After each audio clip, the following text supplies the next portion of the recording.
Hello friends, आज हम लोग सीडीपी पेपर 2 सॉल्व करेंगे।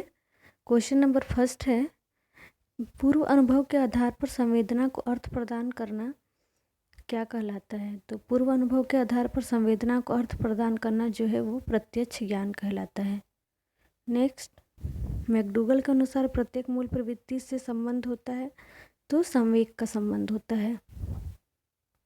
नेक्स्ट, सूझ या अंतर्दृष्टि के सिद्धांत का प्रतिपादन किसने किया है। तो सूझ या अंतर्दृष्टि के सिद्धांत का प्रतिपादन जो है वो गेस्टाल्ट मनोवैज्ञानिक ने किया है। 7, 8, 9, 10, 11, 12 की मध्यिका क्या होगी। तो इनकी मध्यिका जो होगी वो 9.5 होगी।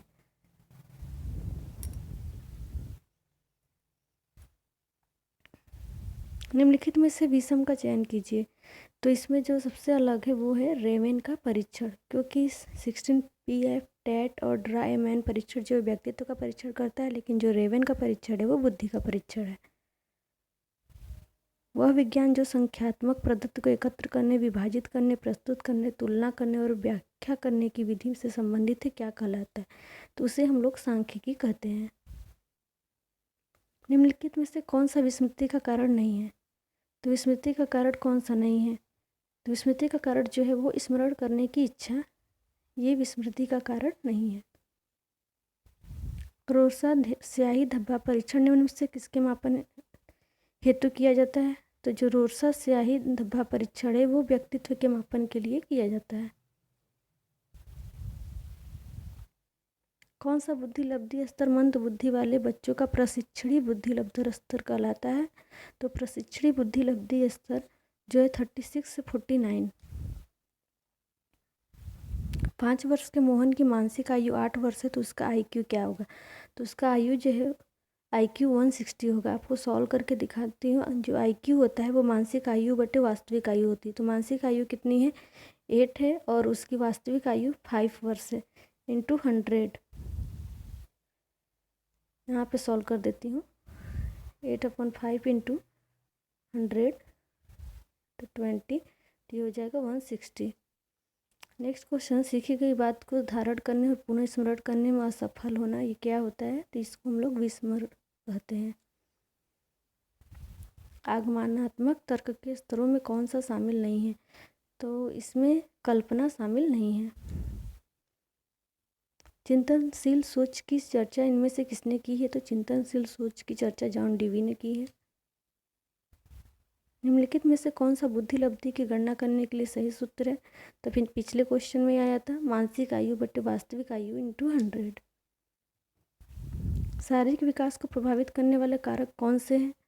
तो वंशानुक्रम, वातावरण, खेलता व्यायाम, तो ये सभी जो है शारीरिक विकास को प्रभावित करते हैं। क्लाउड पिक्चर परीक्षण निम्न में से किसके मापन में प्रयुक्त होता है। तो क्लाउड पिक्चर परीक्षण जो है वो भी व्यक्तित्व के मापन में प्रयुक्त होता है। दर्पण चित्र परीक्षण किसको मापने हेतु प्रयुक्त होता है। तो दर्पण चित्र परीक्षण जो है अधिगम स्थानांतरण को मापने के लिए युक्त होता है।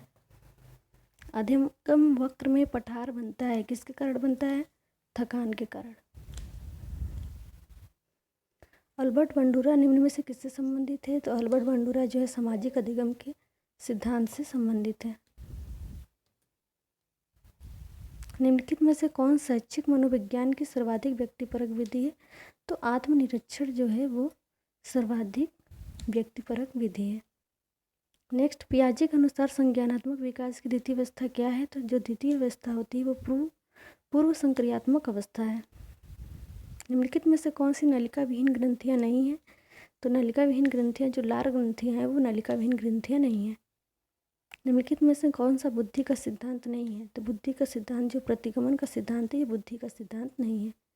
निम्नलिखित में से कौन सा एक उत्तम परीक्षण की विशेषताओं से भिन्न है। तो अभिक्षमता जो है वो उत्तम परीक्षण की विशेषताओं से भिन्न है। पिछड़े बच्चों के लिए शैक्षिक लब्धि की अवधारणा किसने दी है। तो सिरिल बर्ट ने दी है।